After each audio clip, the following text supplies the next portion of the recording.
Hello student, welcome to my new video. आज का video class 12 के स्टूडेंटों के लिए बहुत ही ज़्यादा इंपॉर्टेंट है, क्योंकि आज के इस वीडियो में एक इंपॉर्टेंट डेरिवेशन को आज के इस वीडियो में हम सॉल्व करेंगे, जो आपके बोर्ड एग्जाम में 5 मार्क्स में पूछ लिया जाता है, जो है कि प्रिज्म के पदार्थ का अपवर्तनांक का सूत्र, जो आपके बोर्ड एग्जाम में 5 अंक में पूछा जाता है। आज के इस वीडियो में इस टॉपिक पर मतलब मैं कह सकता हूं कि सिंपल वे में एक्सप्लेन करने का प्रयास करूंगा।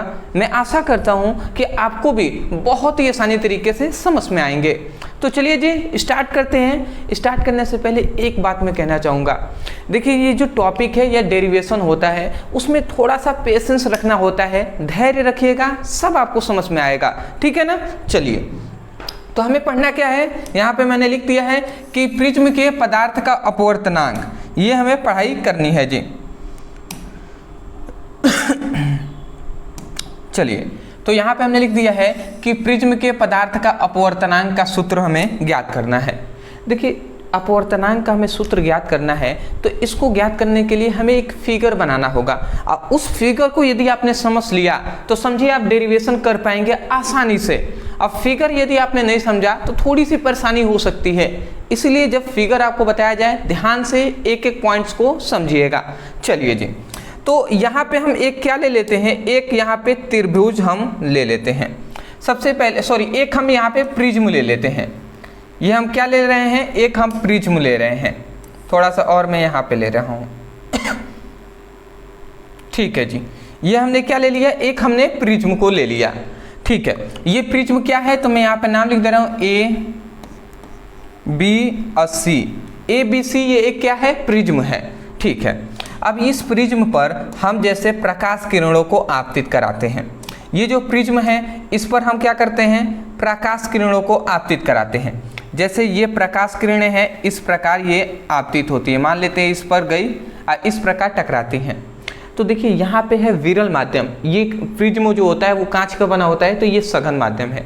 तो जब प्रकाश किरणें सघन से विरल की ओर, मतलब विरल से सघन की ओर जाती हैं, तो अभिलंब से क्या हो जाती हैं अभिलंब से दूर हटती हैं।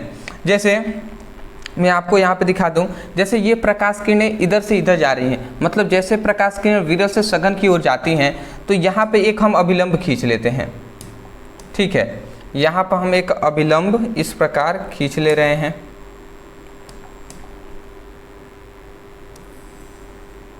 ठीक है। ये हमने एक अभिलंब यहाँ पे खींच लिया। अब देखिए अब यहाँ पे क्या होता है, जैसे ही प्रकाश किरणें इस प्रकार जाती हैं तो ये थोड़ी सी क्या हो जाती हैं, अपने मार्ग से इस प्रकार विचलित हो जाती हैं, ठीक है ना। ये अपने मार्ग से विचलित होकर ऐसे चली गई, मतलब ये आपतित किरण है, ये अपवर्तित किरण। फिर से यहाँ से भी एक यहाँ से, अब देखिए ये विरल माध्यम में फिर से निकलेगी, तो ये क्या होगी, जब विरल माध्यम में निकलेगी तो ऐसे निकल जाएगी अभिलंब से दूर होते हुए। तो यहाँ पर भी एक हम अभिलंब यहाँ पे खींच लेते हैं इस प्रकार।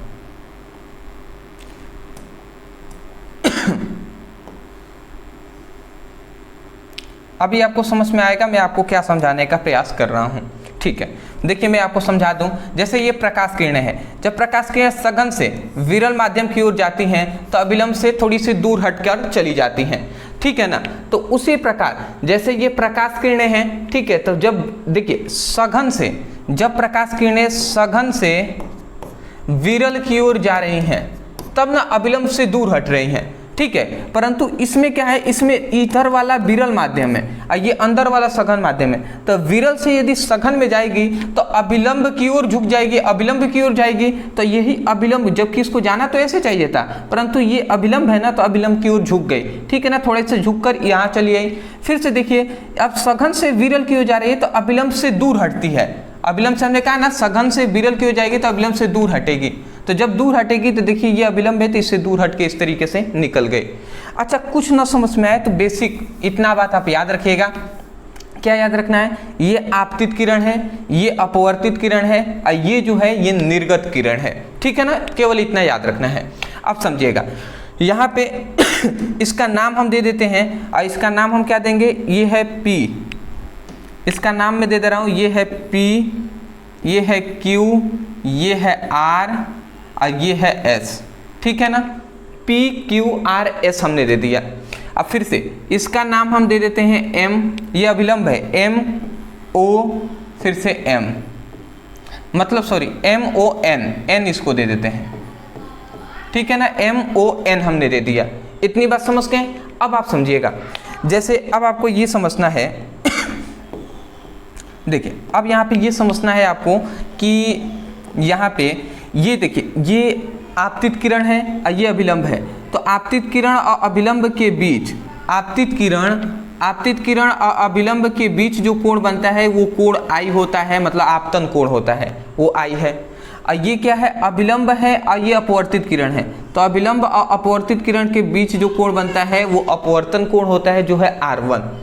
फिर से यहाँ पे देखिए ये अभिलंब है और ये क्या है, अपवर्तन कोण है, तो यहाँ पे भी जो कोण बनेगा वो R2 बनेगा, और ये निर्गत किरण है तो यहाँ पे जो कोण बनेगा वो I2 बनेगा, ठीक है ना।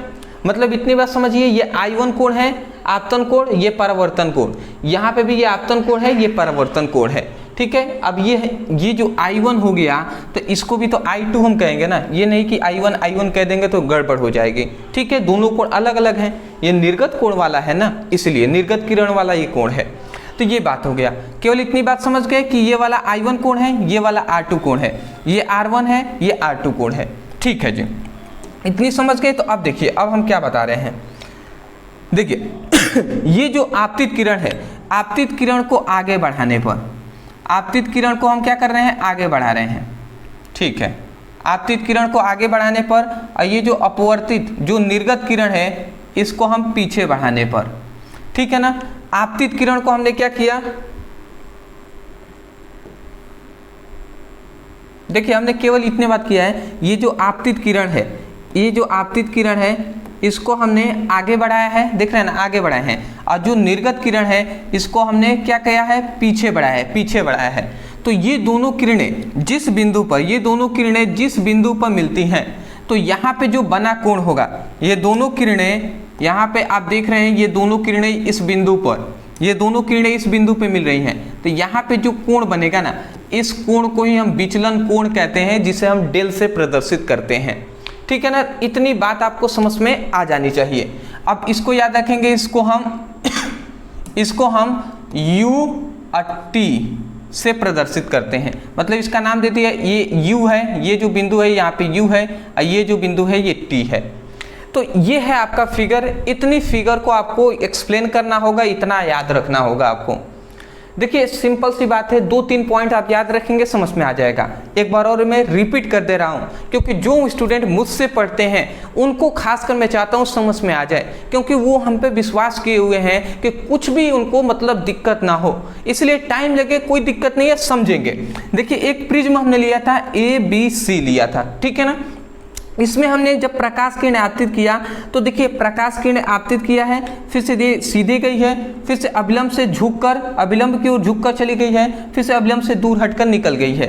ये आपतित किरण, ये परावर्तित किरण, सॉरी अपवर्तित किरण, ये निर्गत किरण है। नाम हमने दिया है PQRS, ठीक है ना। अब देखिए कुछ नहीं हुआ है, यहाँ पे इस किरण को हमने आगे बढ़ाया है और इस किरण को पीछे बढ़ाया है, जहाँ पे कि काटी है वहाँ पे हमने इसको विचलन कोण बनता है जो है डेल M, ठीक है ना। इतनी बात समझ के तो आगे बढ़ेंगे जी। देखिए इसको चाहे तो आप फिगर को माना की करके थोड़ा सा एक्सप्लेन कर सकते हैं कि माना है कि प्रिज्म ABC है तथा इस प्रिज्म पर PQ प्रकाश को आपतित किया गया है, इस प्रकार एक्सप्लेन कर सकते हैं। नहीं भी करेंगे ना तो कोई दिक्कत वाली बात नहीं है, आपको फुल नंबर मिलेंगे, ठीक है। चलिए जी, अब यहाँ से हम गणना स्टार्ट कर रहे हैं, गणना, ठीक है जी। गणना में हम क्या देखेंगे, सबसे पहले हम गणना करेंगे कि जो विचलन कोण है, तो विचलन कोण क्या है, QT, और यहाँ पे R है, ये R है ना, ये Q कोण है, Q बिंदु है, ये सॉरी U बिंदु है, ये T बिंदु है और ये R बिंदु है, तो UTR में, ठीक है। तो यहाँ पे हम लिखेंगे, तो प्रिज्म कोण यही ना है जी, तो जो प्रिज्म कोण हम यहाँ पे लिख देते हैं, लिखेंगे क्या, प्रिज्म कोण। प्रिज्म कोण क्या हम लिखेंगे, प्रिज्म कोण क्या है, जो डेल है, तो डेल इक्वल टू हम क्या लिख देंगे, जो त्रिभुज क्या है, त्रिभुज कोण क्या है, UTR है, तो यू टी आर हमने लिख दिया, ठीक है ना। जो यही ना कोण बन रहा है जी, यू टी आर, जो बीच वाला टी के जगह पे ही ना विचलन कोण है, तो यू टी आर हमने लिख दिया। अब बात को समझिएगा बात को यहाँ पे ये समझने वाली ये बात है कि प्रिज्म कोण यू टी आर हो गया। अब देखिए ये जो आपको कोण यहाँ पे दिखाई दे रहा है, मैं स्पष्ट कर देना चाहता हूँ कि ये जो कोण आपको दिखाई दे रहा है विचलन कोण, ये जो कोण है ये एकांतर कोण है। किसके? ये जो आपको यहाँ पे एक दिखाई दे रहा है टी क्यू, ये क्यू है, तो टी क्यू जो आर है, इस त्रिभुज का ये एकांतर कोण है। मतलब ये त्रिभुज दिखाई दे रहा है ना टी क्यू आर, ये जो त्रिभुज आपको दिखाई दे रहा है इसका ये एकांतर कोण है। और जो एकांतर कोण होता है ना, एकांतर कोण ये डेल है, तो एकांतर कोण होता है वो दो धुरस्थ अंतःकोण के योग के बराबर होता है। तो दो धुरस्थ कोण क्या है? इसके एक सामने वाले ये कोण है और एक ये कोण है, ठीक है। तो इन कोणों के योग के बराबर होगा। तो देखिए इनका कोणों का योग क्या होगा पहले हम करते हैं। तो जो ये डेल होगा विचलन कोण है वो इन दोनों कोणों के योग के बराबर होगा। तो हम यहाँ पे लिखते हैं चूंकि, यहाँ पे मैं लिखूंगा चूंकि जो विचलन कोण, लिख देते हैं हम यहाँ पे विचलन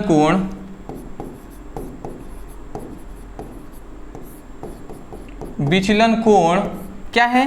त्रिभुज टी क्यू आर के एकांतर कोण है। त्रिभुज टी क्यू आर के एकांतर कोण है, ठीक है ना। त्रिभुज टी क्यू आर के एकांतर, टी क्यू आर के एकांतर कोण है। जब एकांतर कोण होगा तो ये जो विचलन कोण है ना, ये विचलन कोण जो डेल है ये किसके बराबर होगा? तो सबसे पहले इस कोण और इस कोण के योग के। तो ये कोण क्या कहेगा? टी क्यू आर कहेंगे। तो त्रिभुज कोण क्या कहेंगे? टी क्यू आर प्लस इस कोण को क्या कहेंगे? टी आर क्यू कहेंगे। तो टी क्यू आर कहेंगे। इन दोनों कोणों के योग के बराबर होगा। अब देखिए ये जो विचलन कोण है डेल, अब इसको थोड़ा सा हम आगे बढ़ाते हैं। अच्छा ये बताइए टी क्यू आर है, ये जो कोण है इसका मान कितना है? इसका मान कितना है? तो मैं आपको बता दूं कि हम जानते हैं कि ये अभिलंब है और ये आपतित किरण है। तो ये टोटल जो यहाँ पे कोण बन रहा है, आपतित किरण और अभिलंब के बीच ये जो कोण बनता है इसे हम आपतन कोण कहते हैं। तो ये जितना कोण है, तो ये भी तो देखिए इसी आपतन कोण को हमने आगे बढ़ा है। तो ये टोटल अगर हम कहें ना, ये टोटल, ये अगर हम टोटल देखते हैं तो इस आई कोण के ये बराबर है ना, ये भी कोण। तो मतलब हम कह सकते हैं ये टोटल जो है, ये जो टोटल कोण है वो आई है। तो आई तो हम जान गए ये टोटल आई है। तो आई में से हम इतनी बात भी जानते हैं कि ये इतना जो कोण है, इतना कोण आर के बराबर है। तो यदि आई में से हम आर को घटा देते हैं तो ये वाला हमें मान निकल जाएगा। थोड़ा सा मैं समझाना चाहता हूँ भैया, ठीक है। ना समझ में आएगा तो मुझे दिक्कत हो जाएगी। देखिए कुछ इस प्रकार सी बात है। देखिए हम ये कह रहे हैं कि ये कोण है आई, ठीक है ना। अब देखिए हम ये कह रहे हैं ये कोण हमें पता है कि I1 है, हमें इतनी पता है कि ये R1 है, ठीक है ना, ये R1 है। हमें इस कोण का पता लगाना है। तो हम ये कह रहे हैं कि हमें ये भी पता है कि ये जो I1 है ना, ये जो है ये टोटल इनके टोटल I1 के ही बराबर है। मतलब ये भी जो कोण है I1 के ही बराबर है, इन दोनों के बराबर है। तो जब बराबर है तो हम जानते हैं टोटल I है, इसको मालूम चल गया ये R है, R1 है। तो यदि I1 में से R1 को घटा देंगे तो हमें यही ना कोण निकल जाएगा जी, ठीक है। तो ये जो कोण होगा इसका मान कितना हो जाएगा? I1 माइनस R1, यही ना होगा। जैसे हमें पता है कि ये वाला कोण है, मान लेते हैं 5, तो हमें ये भी ये भी कोण टोटल कितना होगा? 5 होगा, क्योंकि ये अविलंब है। तो ये 5 हो गया। अब मान लो हम चल गया कि ये वाला 3 है, तो हम इसको पूछा जाएगा कि ये बताइए ये कोण कितना होगा? तो आप कहेंगे 5 में से 3 को घटा देंगे तो 2 आएगा, तो वही ना होगा जी। तो उसी प्रकार I1 में से R1 को घटाएंगे तभी तो मालूम चलेगा ना, ठीक है, कि ये कोण कितना है। तो वही कर रहे हैं कि I1 में से R1 को घटा देंगे तो ही ये पता चलेगा। तो वही बात हम यहाँ पे लिख रहे हैं, समझ में आ जाना चाहिए, इतना बेसिक बात बता रहा हूँ। तो इस वाले कोण को हम क्या कहेंगे? TQR के जगह पे लिखेंगे I1 माइनस R1। तो हम यहाँ पे लिखते हैं I1 माइनस R1, ठीक है, बीच में प्लस। फिर से अब हम क्या करेंगे, इसको हम देखते हैं। तो यहाँ पे हम देखें तो टी आर और क्यू, टी आर क्यू में भी हम देख रहे हैं कि ये I2 है, ये टोटल ये जो कोण है ये I2 है, और इस कोण का हमें पता लगाना है, टी आर क्यू में से इस कोण को हमें पता लगाना है। तो ये कोण क्या होगा, I2 में से R2 को घटा देंगे तो ये पता चल जाएगा। तो इसके लिए हम क्या लिखेंगे, I2 माइनस R2, ये हमने लिख दिया जी। ठीक है जी, इतनी बात आप समझ गए हैं। अब चलिए, अब इसका बात अब थोड़ा सा ध्यान से समझेंगे। यदि यहाँ पे एक बात याद रखेंगे कि यदि जो ये कोण है, यदि जब मैं यहाँ पे लिखूँगा तब, या जब लिखूँगा तो सही रहेगा, जब न्यूनतम विचलन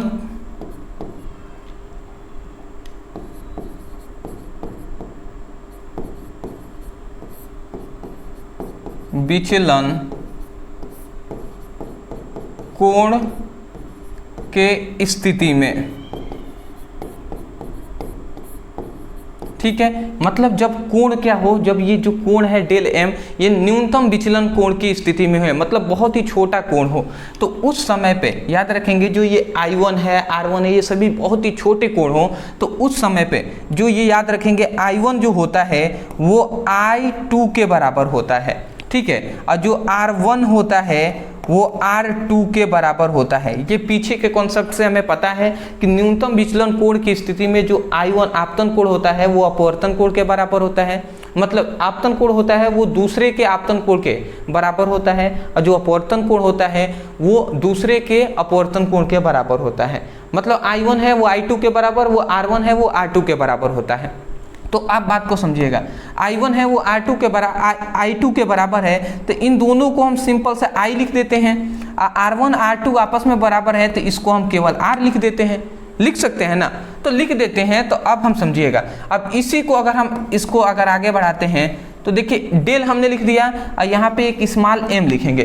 क्यों डेल m हमें क्यों लिखा, न्यूनतम विचलन कोण है, यहाँ पे विचलन कोण केवल था पर m लिख दिया, मतलब न्यूनतम विचलन कोण की स्थिति है। तो न्यूनतम विचलन कोण की स्थिति में आप समझिए ये I1 है, तो I1 की जगह पे भी हम I लिख सकते हैं, तो I हमने लिख दिया। R1 की जगह पर हम केवल R लिख सकते हैं, तो R हमने लिख दिया, ठीक है। फिर से बीच में प्लस I2 की जगह पर भी I लिख देंगे, R2 की जगह पर भी R लिख देंगे, ठीक है जी। अगर हम इसको आगे बढ़ाते हैं तो डेल m इक्वल टू ये क्या हो जाएगा, I1, देखिए सिंपल सी बात है, अगर आप समझना चाहें तो I1 दोनों के आगे प्लस है, तो I1 कितना हो जाएगा, 2I1 हो जाएगा, और ये R1 कितना हो जाए, सॉरी R कितना हो जाएगा, 2R हो जाएगा, 2R हो जाएगा। तो ये हमारा हो जाएगा जी,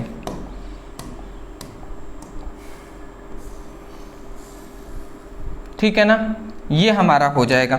यहाँ से हमें एक न्यूनतम विचलन कोण का मान निकला 2I + 2R, तो इसको हम समीकरण फर्स्ट मान लेंगे। इसको हमने क्या मान लिया, समीकरण फर्स्ट। इस बात को आपको याद रखना है। तो सबसे पहली बात, न्यूनतम विचलन कोण के स्थिति से हमने ये फॉर्मूला निकाला है, डेल m = 2I + 2R, ठीक है। इतनी बात आपको समझ में आ गया। सबसे पहले इस कोण के हिसाब से हमने ये निकाल लिया है। अब इस कोण का काम हमारा अब समाप्त होता है। अब हमारा दूसरा काम स्टार्ट होता है इस चतुर्भुज का। देखिए ये चतुर्भुज की बात कर रहे हैं, AQOR, ये चतुर्भुज आपको दिखाई दे रहा है, ये इस प्रकार, फिर से इस प्रकार, फिर से इस प्रकार, फिर से इस प्रकार दिखाई दे रहा है ना। इस चतुर्भुज की अब हम बात करेंगे।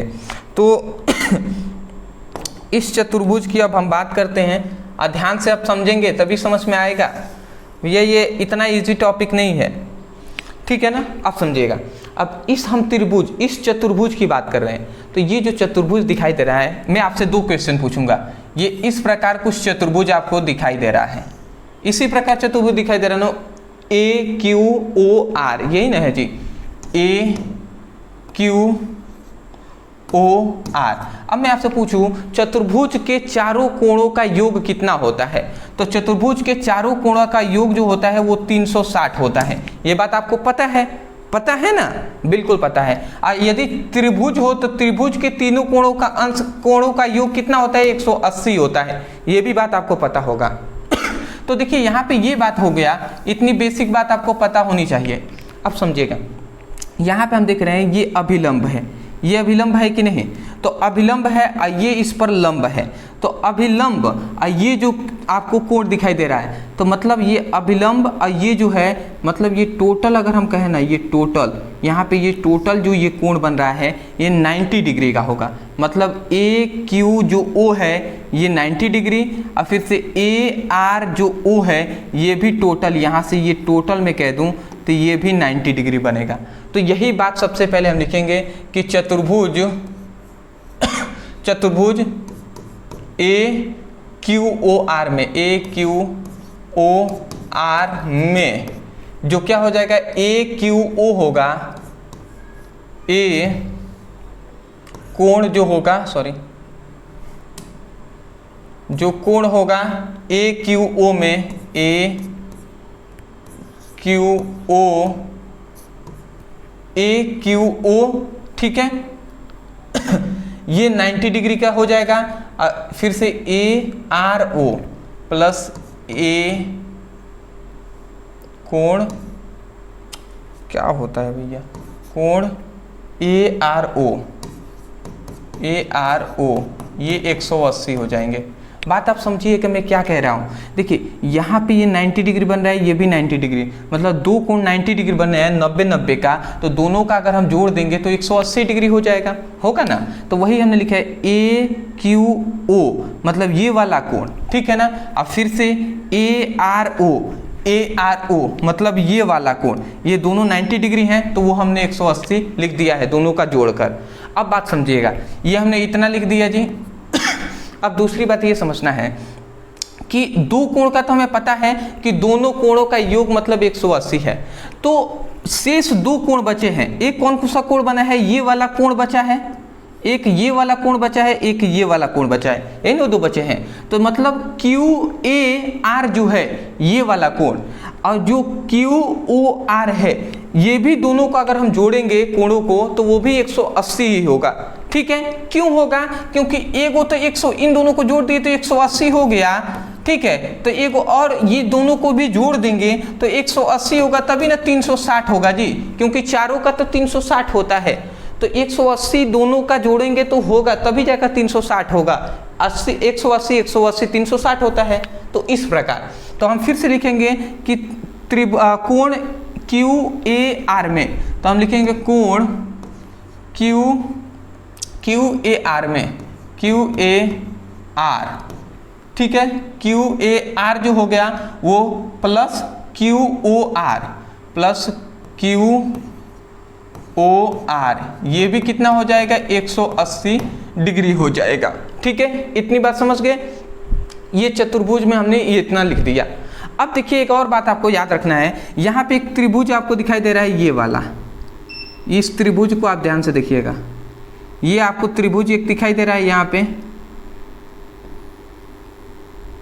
ठीक है। एक मिनट, थोड़ा सा इन्वर्टर मेरा डिस्चार्ज हो रहा है, ठीक है जी। ये आपको एक त्रिभुज दिखाई दे रहा है, ठीक है ना, ये आपको त्रिभुज दिखाई दे रहा है। तो यह हम जानते हैं त्रिभुज के तीनों कोणों का जो योग होता है वो 180 होता है। तो पहले हम इस कोण को ले लेते हैं। देखिए क्यू ओ आर, मतलब पहले इस कोण को हम लेते हैं, तो क्यू ओ आर तो हम लिख देते हैं। तब त्रिभुज किस ले रहे हैं, क्यू आर ओ को ले रहे हैं, क्यू आर ओ में, ठीक है। तो हम ले रहे हैं क्यू ओ आर, कोण Q O R plus Q O R मतलब इस लो ले लिए, फिर से ओ आर क्यू, इस कोण को ले रहे हैं ओ आर क्यू, अब प्लस फिर से इस कोण को लेने के लिए आर क्यू ओ ले लेंगे, तो आर क्यू ओ, ये तीनों का कोणों का योग 180 हो जाएगा। इतनी बात आप जानते हैं कि त्रिभुज के तीनों कोणों का योग 180 और चतुर्भुज के चार कोण का 1 2 3 4 चारों कोणों का अंश कितना होता है 360, तो 80 80 360 हो जाएगा, 180 180। तो ये बात है। अब देखिए हमने इसलिए किया क्योंकि आप इसमें देखिएगा, इस कोण का भी, दोनों कोणों का योग जोड़े हैं तो 180 आ रहा है, और इसमें तीनों कोणों को भी हम जोड़े हैं तो ये भी 180 आ रहा है। तो हम इन दोनों की तुलना कर लेते हैं। तो यदि हम तुलना करते हैं, देखिए इन दोनों की तुलना करेंगे तो सबसे पहले तब हम इन दोनों की तुलना करते हैं। तो ये लिखा गया है त्रिभुज QAR प्लस QOR, ठीक है। ये इतना है, ये इसके बराबर हो जाएगा, तो इसको फिर से लिखते हैं त्रिभुज QOR प्लस, फिर से इसको मैं नीचे लिख रहा हूँ, ये क्या है ORQ है, तो मैं यहाँ पे लिख दे रहा हूँ ORQ प्लस क्या है RQO है त्रिभुज। तो इतना हमने लिख दिया। अब आप थोड़ा सा यहाँ पे ध्यान से देखेंगे तो यहाँ पे QAR है, ठीक है ना। QAR यहाँ पे अगर आप ध्यान से देखते हैं तो यहाँ पे QOR है, तो ये QOR से ये QOR कैंसिल हो जाएगा, कट जाएगा ना। तो बचा यहाँ पे क्या, यहाँ पे केवल बचा QAR इक्वल टू, इधर क्या बच गया, केवल ये बचा ORQ प्लस त्रिभुज RQO, यही बचा है, तो ये हमने लिख दिया जी, ठीक है जी। अब आपको बात को समझना ये है, आपका हो ही गया है। अब समझिएगा QAR है, तो ये Q है, तो QAR मतलब इस कोण की बात हो रही है, तो ये कोण क्या है A है ना, तो इसको हमने A लिख दिया, ठीक है जी। अब देखिए ORQ क्या है, ORQ मतलब इस कोण की बात हो रही है, तो ये कोण क्या है R है ना, R2, तो ये R2 है, तो R2 हमने लिख दिया, ठीक है। अब फिर से यहाँ पे हम देख रहे हैं क्या लिख दिया अंतिम में RQO क्या है R1 है, तो इसको हमने R1 हमने लिख दिया, इतना हमने लिख दिया जी। अब देखिए A equal to R2 plus R1 है, ठीक है ना। A equal to R2 plus R1 है, ठीक है। हम जानते हैं R1 और R2 मतलब R1 को भी हम R लिख सकते हैं, R2 को भी हम R लिख सकते हैं, R1 को भी R लिख सकते हैं। तो A equal to R1 R कितना हो जाएगा 2R हो जाएगा। तो एक तो आपको ये याद रखना है, और यहाँ से केवल हम इस 2 गुणा में है, इधर आएगा तो भाग कर आएगा, मतलब R का मान निकाले तो A/2 हो जाएगा। तो एक इसको भी आपको याद रखना है, ये दोनों आपको याद रखना है। सबसे पहली बात हमने R का मान निकाल लिया, तब जैसे ही हमने R का मान निकाला, इस R के मान को ले जाकर समीकरण फर्स्ट में इसमें रखेंगे, तो del M equal to 2I plus 2R है। तो यहाँ पे हम लिखते हैं तब समीकरण फर्स्ट से del M equal to 2I plus 2R, ये हमने लिख दिया जी। अब समझिएगा डेल M, इन्वर्टर में डिस्चार्ज हो रहा है इसलिए मैं थोड़ा सा फास्ट पढ़ रहा हूँ, 2I, तो ये 2I हमने लिख दिया। और 2R, देखिए 2R के जगह पर A लिख सकते हैं, बिल्कुल लिख सकते हैं, तो लिख दिया हमने A। अब यहाँ से देखिए सिंपल सी बात यहाँ पे ये है देखिए यहाँ पे समझने वाली बात क्या है, ओनली थोड़ा सा यहाँ पे मिस्टेक किया गया क्या,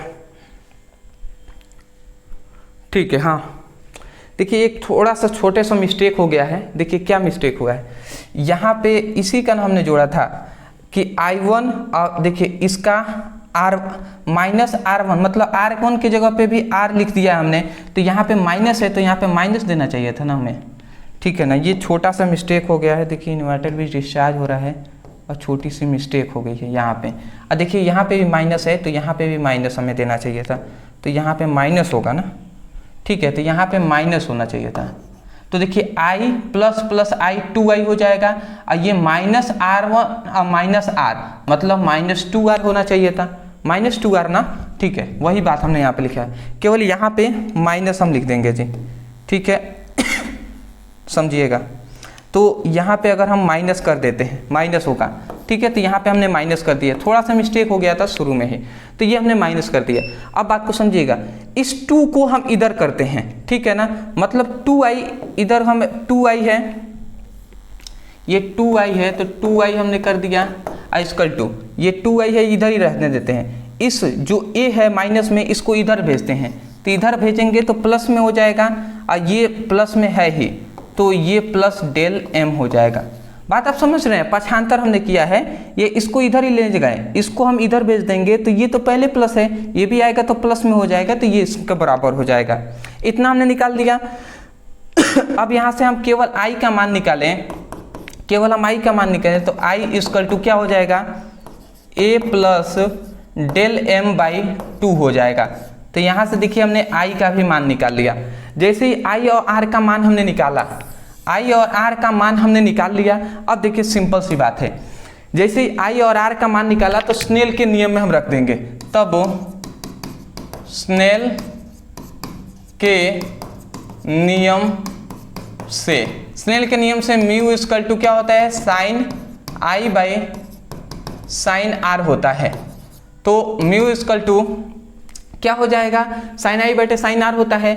अब देखिए साइन आई, तो देखिए यहाँ पे एक बात याद रखेंगे, साइन आई है ना, तो साइन आई के जगह पे ये लिखेंगे, तो साइन हमने लिख दिया, आई के जगह पे क्या लिखेंगे जी, आई के जगह पर आप देख लीजिएगा, आई के जगह पर ए प्लस डेल एम बाई 2 रखेंगे, और फिर से ये साइन आर है तो साइन, और आर की जगह पर क्या रखेंगे, आर की जगह पे ए बाई 2 रखेंगे, तो ए बाई 2 रख दिया, और नीचे ये म्यू नॉट है तो म्यू नॉट। मतलब यहाँ पे ये जो हमें फॉर्मूला यहाँ पे दिखाई दे रहा है, ठीक है, इस फॉर्मूले को आप याद रखेंगे, यही हमारा क्या है, ये हमारा फॉर्मूला है जी, यही है।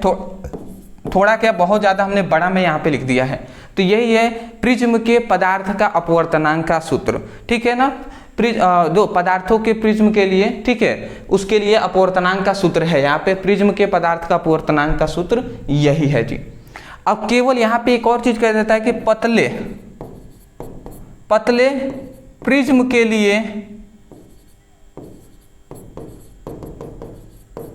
लिए अपवर्तन का सूत्र, ऐसे कह देता है, पतले प्रिज्म के लिए अपवर्तनांक का सूत्र यहाँ पे ज्ञात कीजिए। तो उसके लिए हम क्या कर देंगे, केवल याद रखेंगे कि पतले प्रिज्म के लिए केवल यहाँ पे जो साइन है ना, ये साइन दोनों हट जाते हैं, तो हट जाएंगे तो क्या आ जाएगा, ठीक है ना, क्या आ जाएगा, ए प्लस डेल एम बाई 2 हो जाएगा, अब मेन बटा ये होगा, और ये ए बाई 2 हो जाएगा, ए बाई 2 हो जाएगा।